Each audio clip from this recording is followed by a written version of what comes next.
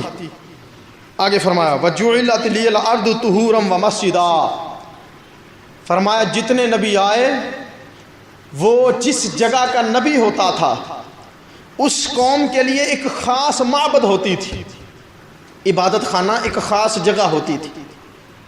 یوں سمجھے کہ لاہور والا بندہ گجرانوالا میں آ کے نماز نہیں پڑھ سکتا تھا، گجرانوالا کا بندہ سیالکوٹ میں جا کے عبادت، وہ ایک خاص معبد تھی، خاص بت خانے تھے، خاص عبادت خانے تھے جہاں وہ سجدے کرتے تھے اور عبادت کرتے تھے۔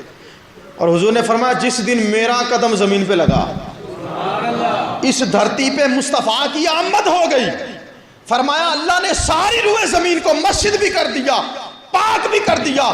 میرا امتی دنیا کے کسی کونے میں پہنچا ہو، اذان کی آواز آ جائے، نماز کا وقت ہو جائے، وہی نیت کر کے نماز کی نیت باندھ لے، اللہ قبول فرمانے والا ہے صلی اللہ علیہ وسلم۔ اور چھٹی چیز اور پانچویں، حضور نے فرمایا وَأُرْسِلْتُ إِلَى الْخَلْقِ كَافَّةً، اللہ نے ساری مخلوق کا نبی بنا کے بھیجا۔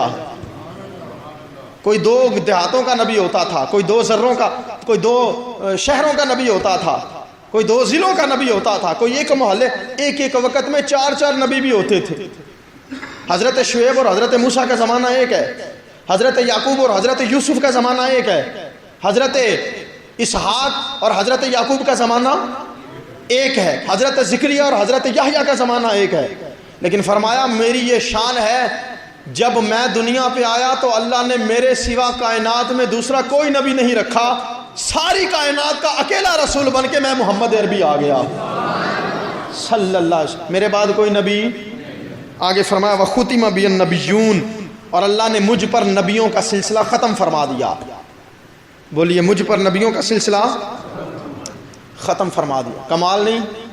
سیاستہ کی حدیث ہے، فتح خیبر سے حضور واپس آ رہے تھے، رستے میں صحابہ فرماتے ہیں ایک گدھا حضور کے سامنے آ گیا اور وہ منہ سے کچھ بڑبڑانے لگا اور حضور توجہ سے اس کی باتیں سننے لگے، توجہ سے اس کی باتیں سننے لگے۔ اچھا صحابہ فرماتے ہیں ہم نے عرض کی حضور یہ کیا کہہ رہا ہے؟ حضور علیہ السلام نے فرمایا یہ کہہ رہا ہے حضور آپ اللہ کے آخری رسول ہیں۔ گدھا بھی جانتا ہے، گدھا بھی۔ اب جو ختم نبوت پہ نقب لگائے اور اس میں لچک دکھائے وہ پتہ نہیں کس نسل کا گدھا ہے جسے پتہ ہی نہیں خاتم النبیین کہتے کسے ہیں۔ وہ جو نسلی اور اصلی گدھا تھا وہ بھی گواہی دیتا ہے سونے آپ اللہ کے سچے نبی بن کے آئے، آپ آخری رسول بن کے آئے، کائنات کا ذرہ ذرہ جانتا ہے حضور اللہ کے نبی۔ ہمارے ایک بزرگ ہیں حضرت صاحبزادہ فضل حق خیر آبادی رحمۃ اللہ تعالی علیہ، آپ ایک دن ایک بازار سے گزر رہے تھے تو ایک بندہ آیا، اس نے کہا جی آپ کہتے ہو آپ کے نبی سارا کچھ ہی جانتے ہیں، سارا علم غیب ہے ان کو، ساری کائنات کا علم ہے؟ فرمایا ہاں۔ اس نے ہاتھ میں تنکا پکڑا، تنکا پکڑ کے کہنے لگا بتائیے کیا آمینہ کا لال اس تنکے کو بھی جانتا ہے؟ آمینہ کا لال اس تنکے کو بھی جانتا ہے؟ آپ نے فرمایا بالکل جانتا ہے، ہمارا ایمان ہے، اور ایمان ہو تو ایسا ہی ہو، ایمان ایسا ہی ہونا چاہیے۔ کہا حضور تنکے کو بھی جانتے ہیں؟ اس نے کہا جی دلیل دو۔ آپ فرماتے ہیں فوراً میرے ذہن میں حدیث آئی، حضور علیہ السلام نے فرمایا میں ایسا رسول ہوں کائنات کا ذرہ ذرہ مجھے جانتا بھی ہے پہچانتا بھی ہے، کائنات کا ہر ذرہ حضور کو رسول جانتا ہے پہچانتا۔ تو کہنے لگے یہ حدیث ہے کہ کائنات کا ذرہ ذرہ حضور کو پہچانتا ہے، اب مجھے یہ بتا یہ تنکا جانتا ہے کہ حضور رسول ہیں؟ یہ تنکا جانتا ہے؟ وہ کہنے لگا حدیث سے تو یہی ثابت ہوتا ہے کہ تنکے کو پتہ ہے حضور سچے رسول ہیں۔ فرمایا پھر عقل کا علاج کر، تیرے دماغ پہ میں ماتم نہ کروں تو کیا کروں؟ ارے ایک چھوٹا سا تنکا جانتا ہے وہ سچا رسول ہے، تو جو خود سچا رسول ہے وہ تنکوں کو کیوں نہیں جانتا ہے؟ فرمایا جب ذرے جانتے ہیں سچا رسول ہے تو وہ رسول ذروں کو کیوں نہیں جانتا ہے؟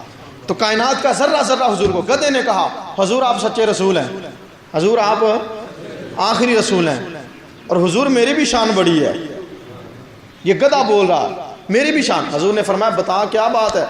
کہنے لگا حضور میں جس کی نسل میں سے ہوں نا، جو میری نسل ہے گدھوں والی، میرے باپ دادا لکڑ دادا جتنے بھی گدھے تھے ان سب کی پشت پر نبیوں کے سوا کوئی بھی نہیں بیٹھا، سب کی پشتوں پہ نبی بیٹھتے رہے.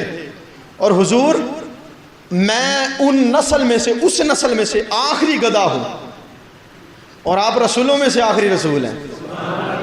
حضور رب نے کیا کرم کمایا، مجھے کس قدموں پہ پہنچایا. حضور رب نے فضل فرمایا، مجھے آپ کا در دکھایا. میں اپنی نسل میں سے آخری ہوں اور آپ رسولوں میں سے آخری ہیں، مجھے اپنی غلامی میں قبول فرما لیجیے. صحابہ فرماتے ہیں حضور نے قبول کر لیا. اس کا نام تھا یافور. یافور نام رکھا حضور نے، حدیث کی کتابوں میں ہے. حضور اس کی پشت پہ سوار ہوئے. اب یہ حضور کے آستانے کے باہر پہرا دیا کرتا تھا، گدھا تھا، اور باہر حضور نے اسے بٹھا رکھا ہوتا تھا. جب حضور کو ضرورت ہوتی نا کسی صحابی کو بلانے کی اور وہاں کوئی موجود نہ ہوتا تو حضور گدھے کو پکارتے اور کہتے یافور جاؤ میرے ابو بکر کو تو بلا کے لاؤ، یافور جاؤ میرے عمر کو تو بلا کے لاؤ، جاؤ. میں صحابہ فرماتے ہیں ہم نے آنکھوں سے دیکھا، دوڑا دوڑا جاتا، جس کا نام حضور نے لیا ہوتا اسی کے دروازے پہ سر مارا کرتا تھا. اور جب صحابی باہر آتا اور گدھے کو دیکھتا اور صحابی سمجھ جاتا کہ یہ سواری حضور کی ہے، بلاوا حضور کا آ گیا. اب گدھا آگے آگے چلتا، صحابہ ہاتھ باندھ کے گدھے کے پیچھے پیچھے چلا کرتے تھے اور جان چاہتے تھے کہ اس کو حضور نے بھیجا ہے اور حضور نے ہمیں بلایا ہے. اب میرا سوال سنو اور جواب دو ایمان سے. ارے جو ذات کا گدھا ہے، جو نسلی گدھا ہے، اگر حضور کی نظر کرم اس پر ہو جائے اور حضور بلائے جائے ابو بکر کو بلا کے لاؤ، تو گدھا بھی جانتا ہے ابو بکر کے گھر کو کون سا راستہ جاتا ہے، عمر کے گھر کو کون سا راستہ جاتا ہے، عثمان کے گھر کو کون سا راستہ جانتا ہے. یہ چہرہ ابو بکر کا ہے، یہ چہرہ عمر کا ہے، یہ چہرہ عثمان کا ہے. اس گدھے کو بھی اتنا شعور آ جاتا ہے. ارے اگر گدھا اپنی نسبت کا رشتہ مصطفیٰ سے قائم کر لے، اللہ علم کے خزانے اسے دے دیا کرتا ہے. اگر انسان اشرف المخلوقات مصطفیٰ کے قدموں میں جھک جائے، اللہ اسے کتنا علم عطا فرماتا ہے، اللہ اسے کتنا علم عطا فرماتا. یہ مت ماری گئی جو کہتے ہیں حضور کی ختم نبوت پہ لچک ہو سکتی ہے. کوئی لچک نہیں. یہاں گدھے بھی گواہی دے گئے، یہاں جانور بھی مان گئے حضور اللہ کے آخری رسول ہیں، حضور سچے رسول ہیں. اور سنیے جو آیت میں نے پڑھی تھی خطبے میں، اللہ فرماتا ہے ما کان محمد ابا احد من رجالکم ولکن رسول اللہ وخاتم النبیین. اس کا شان نزول بڑا تفصیلی ہے، واقعہ لمبا ہے، میں وہ نہیں سناتا، اشارہ کرتا ہوں. حضرت زید حضور کے غلام تھے. حضور نے منہ بولا بیٹا بنایا ہوا تھا، اور یہ غلام بکتے بکاتے حضرت خدیجہ کے پاس آئے تھے. اور جس دن حضرت خدیجہ کا نکاح حضور سے ہوا، اس بی بی نے یہ غلام حضور کو تحفے میں پیش کر دیا، حضرت زید بن حارثہ. اور حضرت زید بن حارثہ کا نکاح حضور نے کروایا زینب سے، حضرت سیدہ زینب سے. اللہ اکبر. اب یہ حضرت زید نے اپنی بی بی کو طلاق دے دی. 3-4 ماہ گزرے تو کسی وجہ سے طلاق ہو گئی. اب اسی حضرت زینب سے نکاح حضور نے خود فرما لیا. اب منافقوں نے اعتراض کیے، تانے دیے کہ اپنی بہو سے شادی کر لی، اپنی بیٹے کی بیوی سے شادی کر لی. اللہ نے قرآن کی یہ آیت نازل فرمائی، فرمایا تم مردوں میں سے میرا نبی کسی کا باپ نہیں ہے. تم مردوں میں سے ما کان محمد ابا احد من رجالکم، میرا مصطفیٰ تم مردوں میں سے کسی کا باپ نہیں، ولکن رسول اللہ وخاتم النبیین، لیکن وہ اللہ کا سچا رسول بھی ہے اور خاتم النبیین بھی ہے. اس کا مطلب ہے بیٹے کا ہونا اور نہ ہونا، اس کا ختم نبوت پہ بڑا اثر پڑتا. ادھر دیکھیں میری طرف، اللہ رب العزت نے حضور کو بیٹے عطا فرمائے، لیکن بچپن میں، بولے تو صحیح نا، جس کا پتہ ہو وہ تو بولا کرے نا. سارے بچپن میں سارے بیٹے فوت ہو گئے. کیوں؟ اس لیے کہ اگر حضور کے بیٹے نہ ہوتے، حضور کو بیٹے دینے تھے حضور کی عظمت بیان ظاہر کرنے کے لیے، کیونکہ عرب کے اندر جس کے بیٹے نہیں ہوتے تھے اسے منحوس سمجھا جاتا تھا. جس کی صرف بیٹیاں ہوں بیٹے نہ ہوں اسے کیا سمجھتے تھے؟ منحوس. تو حضور کی عظمت کی حفاظت مطلوب تھی، اس لیے بیٹے دیے تاکہ کوئی منافق کوئی کافر منحوس نہ کہے، معاذ اللہ. اچھا اگر بیٹے ہوتے اور جوان ہوتے اور نبی نہ ہوتے تو پھر شان میں کمی ہونی تھی، کیونکہ کچھ نبی ایسے بھی تھے جو خود بھی نبی تھے، ان کے بیٹے بھی نبی تھے. حضرت داؤد علیہ السلام کے بیٹے خود نبی حضرت سلیمان علیہ السلام، حضرت یعقوب کے بیٹے یوسف نبی، حضرت زکریہ کے بیٹے حضرت یحییٰ نبی، حضرت اسحاق کے بیٹے حضرت یعقوب نبی، حضرت ابراہیم کے بیٹے حضرت اسماعیل و اسحاق نبی۔ اگر بیٹے نہ ہوتے تو شان پہ فرق تھا، تو شان کو ظاہر کرنے کے لیے بیٹے دیے، عظمت کو ظاہر کرنے کے لیے، اور مقام کی حفاظت کے لیے بیٹوں کو بچپن میں فوت کر دیا کہ اگر جوان ہوتے تو نبی نہ ہوتے تو پھر بھی شان پہ حرف آتا تھا۔ تو اس لیے رب کی حکمت کاملہ دیکھیے، اس نے بیٹے دے کر کافروں کے طعنوں سے بچا لیا اور بچپن میں وفات دے کر ختم نبوت کی حفاظت بھی فرما لی کہ حضور خاتم النبیین بھی بنانا تھا۔ اور یہ سنیے، جس دن حضرت ابراہیم کا وصال ہوا حضور کے بیٹے کا، نبی پاک علیہ السلام نے حضرت ماریہ قبطیہ جو حضرت ابراہیم کی والدہ تھی، حضور نے کہا، اماں جی رو رہی تھی گھر میں، حضور آئے، فرمایا ماریہ قبطیہ پریشان ہے، کہا بیٹے کی یاد آ رہی ہے، بیٹے ابراہیم کی یاد آ رہی۔ امام بہقی نے روایت کیا، حضور علیہ السلام نے فرمایا، اے ماریہ اگر تو چاہے تو اسی وقت یہی زمین پہ کھڑے کھڑے میں زمین سے لے کے آسمان اور آسمان سے لے کے جنت کے درمیان سارے پردے ہٹا دوں اور تو جنت میں اپنے بیٹے کی زیارت کر لے۔ تو دیکھ،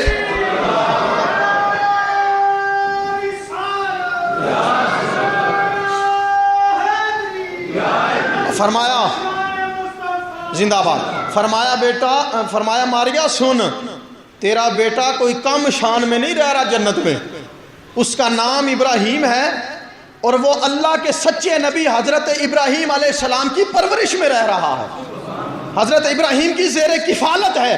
اگر تو چاہے تو ابھی پردے ہٹاؤں اور تیرے بیٹے کا دیدار تجھے کرواؤں۔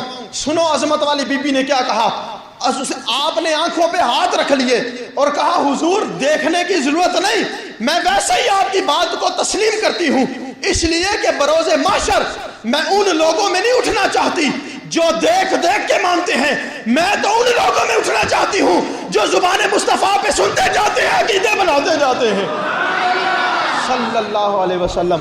حضور میں تو ان میں حال کرنا چاہتی ہوں اپنا کہ جو حضور کی زبان سے سن کے ہی یقین کر لیتے ہیں، جو حضور کی زبان سے۔ اور حضور نے فرمایا لو عاشا کان صدیقا نبیا، اگر میرا بیٹا ابراہیم زندہ رہتا تو اللہ کا سچا نبی بنتا، اللہ کا سچا نبی بنتا، لیکن زندہ نہ رکھا، وفات دے دی۔ تو میں کہہ سکتا ہوں نا پھر کہ حضور کی ختم نبوت پر قربانی دینے والوں میں سے سب سے پہلا نام حضور کے اپنے بیٹے کا ہے، حضرت ابراہیم رضی اللہ تعالیٰ عنہ حضور کے بیٹے۔ سب سے پہلی قربانی ختم نبوت کے موضوع پر حضور کی اپنی نسل نے دی اور حضرت ابراہیم رضی اللہ تعالیٰ عنہ نے دی اور حضور کے سامنے ان کا وصال ہو گیا۔ اور یہ اتنا اہم موضوع ہے، اس میں لچک کی کوئی گنجائش نہیں ہے، ختم نبوت کا موضوع اتنا اہم ہے۔ آپ دیکھیں حضور کی ساری زندگی کو، 23 سالہ دور نبوت حضور کا، 40 سال میں تو اعلان نبوت کیا، باقی 23 سال، اس میں سے 10 سال مکے کے نکال دیں، 13 سال مکے کے نکال دیں۔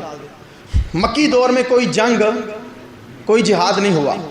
جب مدینہ تشریف لائے تو پھر ان 10 سال کے عرصے میں جہاد ہوئے اور مسلمانوں نے اسلام کی سربلندی کی خاطر کفر سے مقابلے کیے۔ پورے 10 سالہ زمانے میں ٹوٹل 212 صحابی شہید ہوئے۔ کتنے؟ ٹوٹل 212 صحابہ ہیں جنہوں نے جام شہادت نوش کیا رب رسول کے نام پر، اسلام کی خاطر۔ اور وہ جو جنگ یمامہ تھی، جو مسلمہ کذاب نبوت کا جھوٹا دعویٰ لے کے اٹھا، حضرت ابوبکر صدیق نے صحابہ کی جماعت بھیجی اس سے مقابلے کے لیے۔ تو ختم نبوت کا موضوع اتنا اہم ہے، ٹوٹل 10 سالہ دور نبوت میں صرف 212 صحابی شہید ہوئے، اور صرف ختم نبوت کی اس جنگ میں ٹوٹل 1200 صحابہ شہید ہوئے۔ کتنے صحابہ؟ 1200 صحابہ شہید ہوئے۔ اور صحابہ فرماتے ہیں، حضرت خالد بن ولید جیسے، آپ فرماتے ہیں جس دن ختم نبوت کے موضوع پر ہم نے تلوار اٹھائی اور مسلمہ کذاب سے جنگ کے میدان میں ہم اکٹھے ہوئے، اس دن ہمارے لیے جان بچانا اتنا اہم نہیں تھا جتنا گردنیں کٹوانا اہم تھا۔ فرماتے ہیں پہلے جان بچانے کا حکم ہوتا ہے، لیکن ختم نبوت کی اس جنگ میں ہم نے گردنیں کٹوانا زیادہ محبوب سمجھا۔ تو یہ موضوع بڑا اہم ہے، اس میں کسی قسم کی کوئی گنجائش۔ مسیلمہ کذاب آیا حضور کے پاس، حضور کے زمانے میں ظاہری دور حیات میں 2 کذاب اٹھے جنہوں نے نبوت کا دعویٰ حضور کے ہوتے ہوئے کیا، ایک اسود انسی تھا اور ایک مسیلمہ کذاب تھا۔ مسیلمہ کذاب آیا، اس نے آ کے کہا کہ میں بھی رسول ہوں، آپ بھی رسول ہیں، آپ ایسا کریں آدھی آدھی رسالت تقسیم کر لیں، آدھی دنیا کے آپ رسول رہیں، آدھی دنیا کی رسالت مجھے دے دیں، اور اگر ایسا نہیں کر سکتے تو پھر میرا دوسرا مطالبہ یہ ہے کہ آپ لکھ کے دے دیں کہ جس دن آپ کا وصال ہوگا اس کے بعد پہلا خلیفہ مسیلمہ کذاب بنے گا، اگر یہ دونوں میں سے ایک شرط بھی مان جائے تو میں آپ کا کلمہ پڑھ لیتا ہوں۔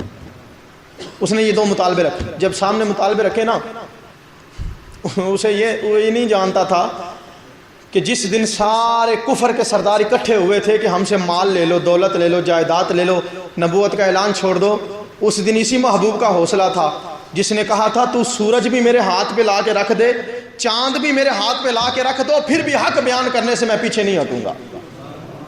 تو اس نے نہ کہا میری آدھی نبوت آدھی رسالت مجھے دے دیں، حضور نے نا اتفاق سے کھجور کی ٹہنی پکڑی ہوئی تھی ہاتھ میں، خشک کھجور کی ٹہنی، حضور نے فرمایا تو نبوت دینے کی بات کرتا ہے، میں تو تجھے یہ ٹہنی بھی نہیں دینا پسند کرتا، فرمایا یہ کھجور کا خشک تنا میں یہ بھی گوارا نہیں کرتا تجھے دے دوں، تو رسالت کی بات کرتا ہے۔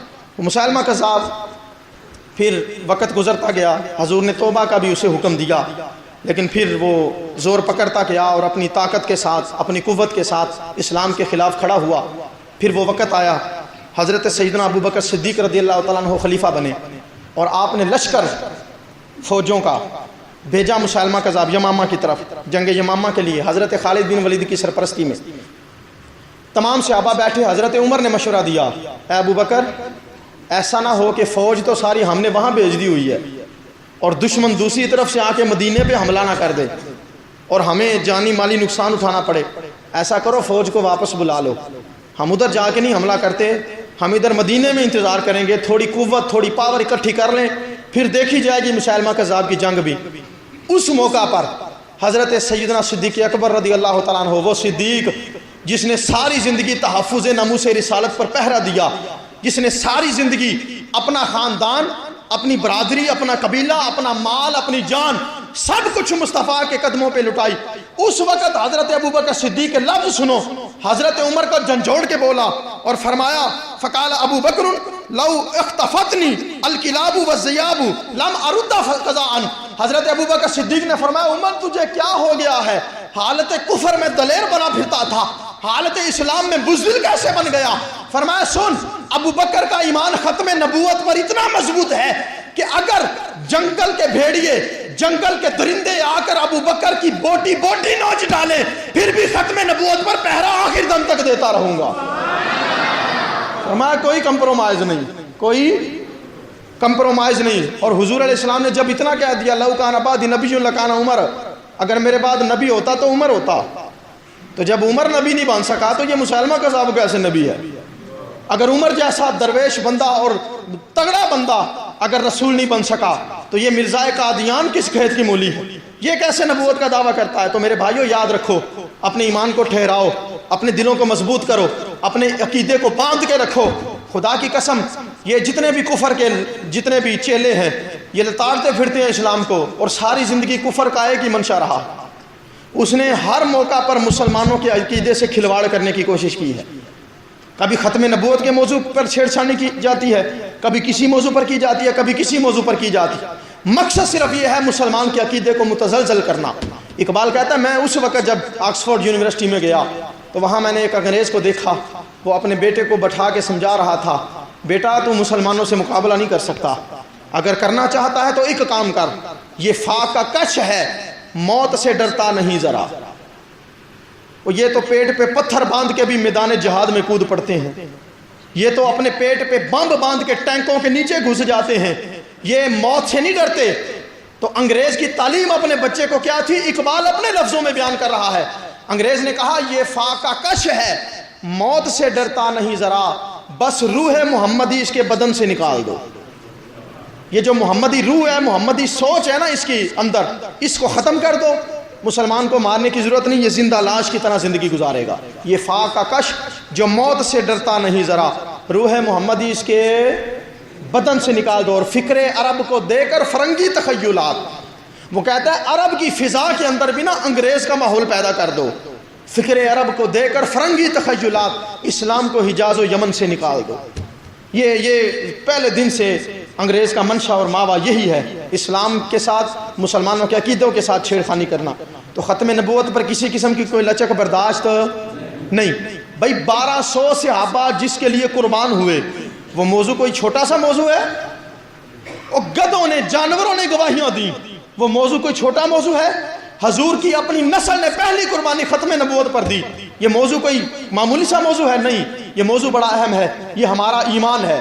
ختم نبوت ہمارا، سارے بولیے ختم نبوت ہمارا عقیدہ، ختم نبوت ہمارا عقیدہ، ہمارا ایمان، ہمارا مذہب، ہمارا مسلک ختم نبوت ہے۔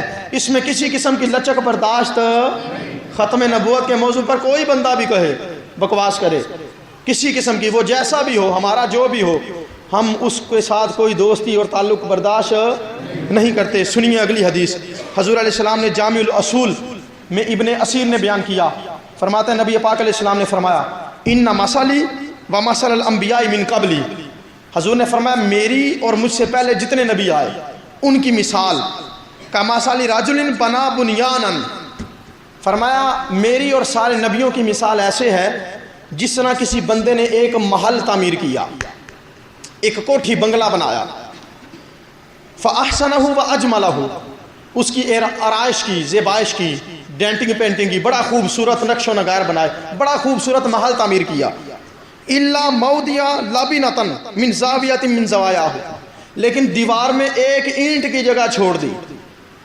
دیوار میں ایک اینٹ کی جگہ، یہ مثال ہے حضور کی اور سب نبیوں کی۔ فرمایا میری مثال ایسے ہے جس طرح ایک محل بنا ہو اور بڑا خوبصورت ہو، لیکن اس کے اندر دیوار میں ایک اینٹ چھوڑ دی جائے، فَجَعَلَ النَّاسُ يَطُوفُونَ بِهِ، لوگ اس کی زیارت کے لیے آئیں اور لوگ اس محل کو دیکھ کر سبحان اللہ کہیں، واہ واہ کہیں، وَيَعْجَبُونَ لَهُ، اور تعجب کریں اس کے حسن پر، وَيَقُولُونَ هَلَا وُضِعَتْ هَذِهِ اللَّبِنَةُ، اور جب لوگ اس اینٹ کی جگہ پہ پہنچیں اور کہیں کہ محل تو بڑا خوبصورت ہے لیکن ایک کمی رہ گئی ہے، محل تو خوبصورت ہے ایک کمی رہ گئی ہے، قال، حضور نے فرمایا فَأَنَا اللَّبِنَةُ، وہ اینٹ میں مصطفیٰ ہوں، وہ اینٹ میں، فرمایا کسر نبوت اور نبوت کا محل، سارے نبی آئے، محل بڑا خوبصورت بنا دیا، لیکن اگر میں نہ ہوتا، اگر وہ میرے جیسی اینٹ، یہ مثال دی حضور نے، فرمایا جس طرح محل خوبصورت ہو لیکن ایک اینٹ اس کی دیوار میں نہ لگائی جائے تو وہ معیوب ہوتا ہے، اس میں کمی رہتی ہے، حسن میں اضافہ تب ہوتا ہے جب اینٹ مکمل ہو جائے۔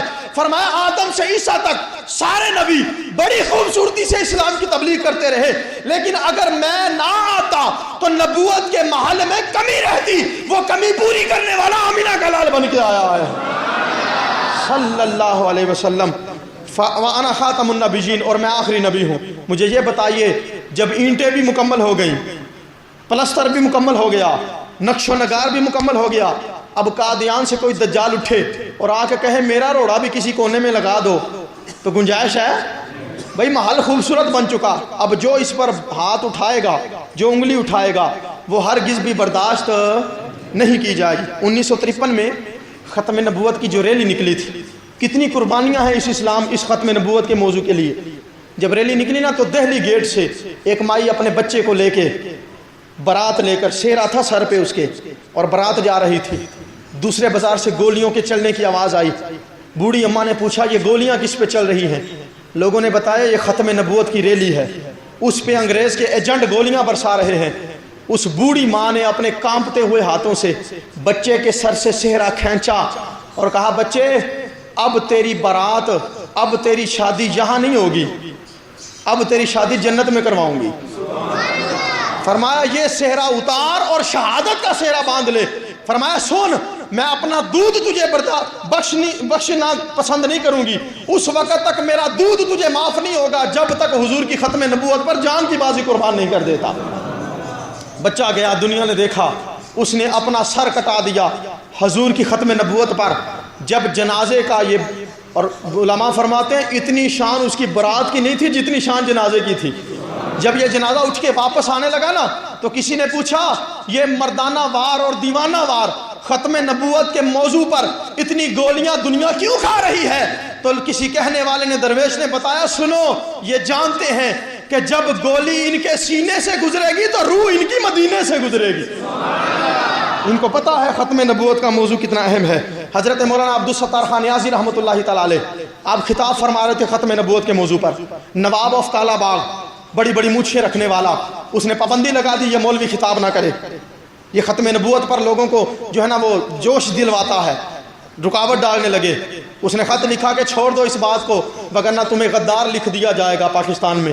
حضرت عبدالستار خان نیازی رحمۃ اللہ علیہ سینہ چوڑا کر کے کہنے لگے جا کے میرا پیغام دو نواب آف کالا باغ کو، اسے کہہ دو عبدالستار نیازی تیری بڑی بڑی مونچھوں سے غداری کر سکتا ہے، مصطفیٰ کی زلفوں سے غداری نہیں کر سکتا صلی اللہ علیہ وسلم۔ حضور کی زلفوں پہ غداری نہیں ہو سکتی۔ علم الدین کو جب شہید کیا گیا، انگریز نے، عیسائیوں نے مجمع بلایا اور کہا ہم نے ایک شخص اٹھا تھا، اسے ہم نے تہس نہس کر دیا، سولی پہ چڑھا دیا، اسے اب دفن کر دیا گیا، اب اس کی سوچ ختم ہو گئی۔ ایک درویش اٹھا، اس نے کہا بے وقوفو سنو، ہم نے غازی علم دین کو دفن کیا ہے، اس کے خنجر کو دفن نہیں کیا۔ ہم نے غازی علم دین کو دفنایا، اس کے خنجر کو۔ دوستو آدم سے عیسیٰ تک جتنے نبی آئے، جتنے رسول آئے، جتنے پیغمبر آئے، ان کی دعوت برحق تھی، ان کا اعلان برحق تھا، ان کا اسلام برحق تھا، لیکن خدا کی قسم اگر آج نجات ممکن ہے تو صرف مصطفیٰ کی غلامی سے ہے، مصطفیٰ کی نوکری سے ہے، مصطفیٰ کی وفاداری سے ہے۔ کیوں؟ اس لیے کہ جو کمال اللہ نے جناب آدم کو دیا تھا، جو کمال جناب نوح کو دیا تھا، جو کمال جناب یوسف کو دیا تھا، جو کمال جناب ابراہیم کو دیا تھا، جو کمال جناب ادریس کو دیا تھا، جو کمال جناب دانیال کو دیا تھا، آدم سے عیسیٰ تک جتنے نبیوں کو جتنے کمال دیے تھے، وہ تمام کمالات، وہ تمام معجزات، وہ تمام شانیں، وہ تمام عظمتیں، وہ تمام رفعتیں اللہ نے محمد عربی کو عطا فرمائی ہیں۔ تبھی میرے امام بریلی سے بول کے کہتے ہیں وہ کمال حسن حضور ہے کہ گمان نقص جہاں نہیں، یہی پھول خار سے دور ہے، یہی شمع ہے کہ دھواں نہیں، میں نثار تیرے کلام پر ملی یوں تو کس کو زباں نہیں۔ وہ سخن ہے جس میں سخن نہ ہو، وہ بیاں ہے جس کا بیاں نہیں، دو جہاں کی بہتریاں نہیں کہ امانیے دل و جاں نہیں۔ وہ ہے کیا جو یہاں نہیں مگر ایک نہیں کہ وہاں نہیں، بخدا خدا کا یہی ہے در، نہیں اور کوئی بفر مکر، جو وہاں سے ہو یہی یہاں کے ہو، جو یہاں نہیں وہ وہاں نہیں، کروں تیرے نام پہ جاں فدا، نہ بس ایک جاں دو جہاں فدا، دو جہاں سے بھی نہیں جی بھرا کروں کیا کروڑوں جہاں نہیں۔ یہ عقیدہ ہمارا ختم نبوت کا۔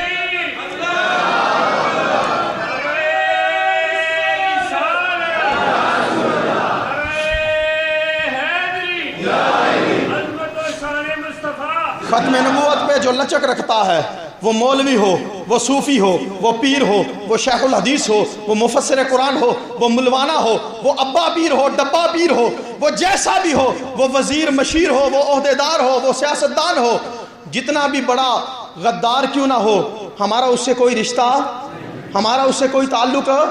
جنہ ووٹ بچانے نے چپ رہو، باقی سارے اونچی آواز نہ بولو۔